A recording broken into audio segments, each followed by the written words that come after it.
Good afternoon, class. Today we're going to be going over WP Connect, which is available on the William Patterson University website. So right over here, I'm in Google. I typed in William Patterson University, and you can go right into WP Connect. We want to do this together. So once you type in WP Connect, you want to take the time right now to log in with your username and password. I am currently logged in right now.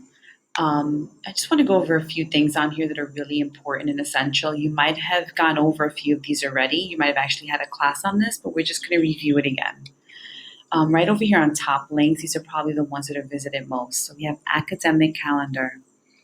Academic calendar is important to look at if you want to know what your expectations are, what deadlines look like. For the fall 2017, really important over here is you see what last day on September 12th is 100% refund is granted to you if you drop a class by September 12th. That's really important to know. You'll receive 100% refund for dropping a class then. And I look down here and it says October 11th, 50% refund. The reason why this is important to know is if you think you're going to really fail a class, you probably want to drop it by now, by October 11th, so you receive at least half of the cost of the class. Now, again, if you're going to drop the class, make sure you receive guidance from an academic advisor because this will probably affect your financial aid. We're going to go right back into here. You have something called clubs.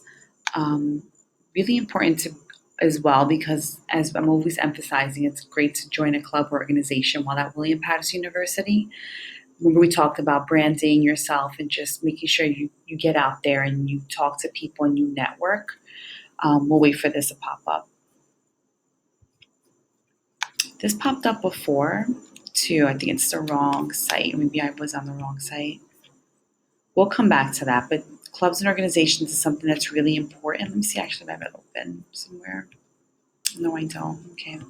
Clubs and organizations is a great way for you to research different clubs, and going to the club fair would be a great resource for you as well.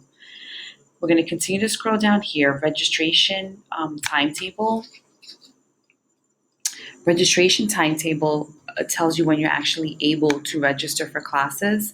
I know I shared before that seniors receive preference, and then it goes down to juniors, sophomores, and then freshmen.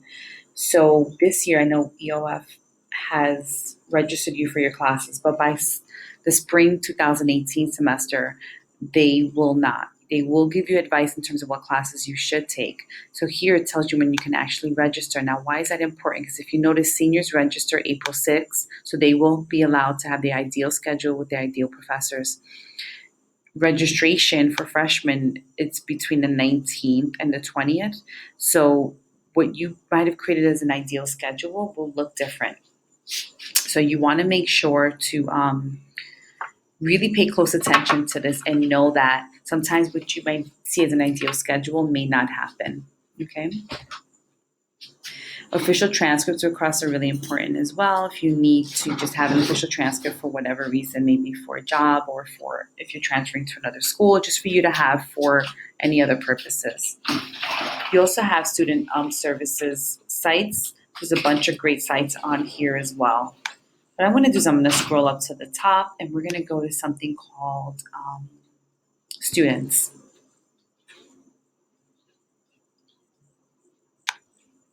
Now, once I click on the tab called students, you'll see a whole lot of information, a plethora of information pop up.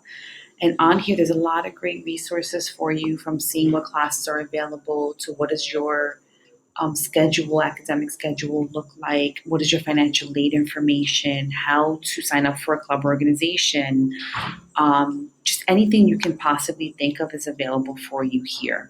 Okay, even study abroad experience, which is something I know I've shared with you before. So right over here where it says registration, you have something called, you have a bunch of things here, but let's say we want to look up course offerings. So here's where you're able to see what courses are available for the semester that you choose and what professors are giving the classes, how many seats are available, and it's sort of live. So once the seniors register, you'll be able to see what seats are available for the class that you want to register for.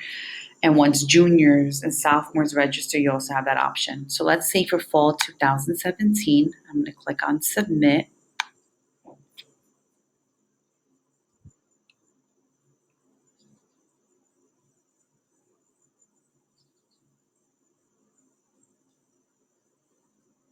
Now here are subjects.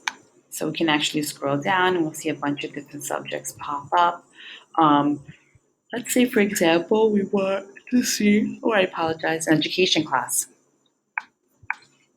for my teacher majors. I click on course search.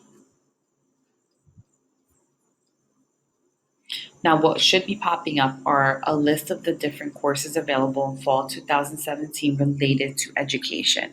So let's say someone needs to do their, I'm not sure, student teaching internship. Let's see what this is. So that's a class that you need to take. It looks like a pretty upper level class. So here there's only one that's available. It's available Monday, Tuesday, Wednesday, Thursday, Friday from 8 to 3:30. It looks like it's an internship. Okay. Now the capacity would be 15 students. Okay. So, and then here you're able to see the professor staff. So there's no specific professor registered for this class. I'm going to go back and I'm going to choose something that won't be as, maybe art history. And let's say I'm going to look at understanding art.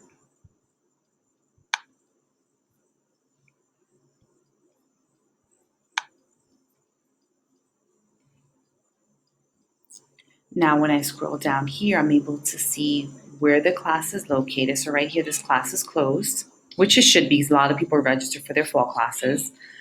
You're able to see the course number and the section, which you're probably going to need for your registration, your CRN number, which if I'm not mistaken, is what you're going to need to register for a class. The days it's offered, Monday and Wednesday. The time is offered from 8 to 9:15.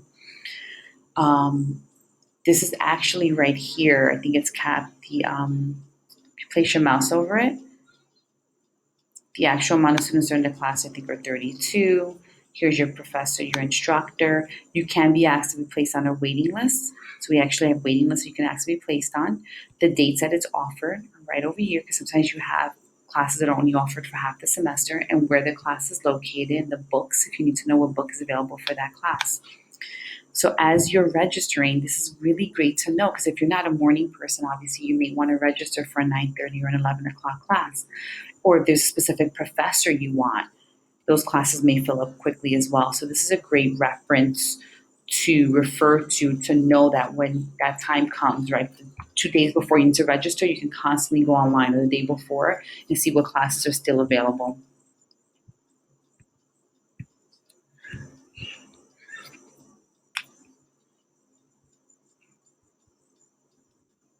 I want you right now is that what I want you to do actually is to look up a few course offerings and take about 5 to 10 minutes to take time to browse through that so you become comfortable with that option.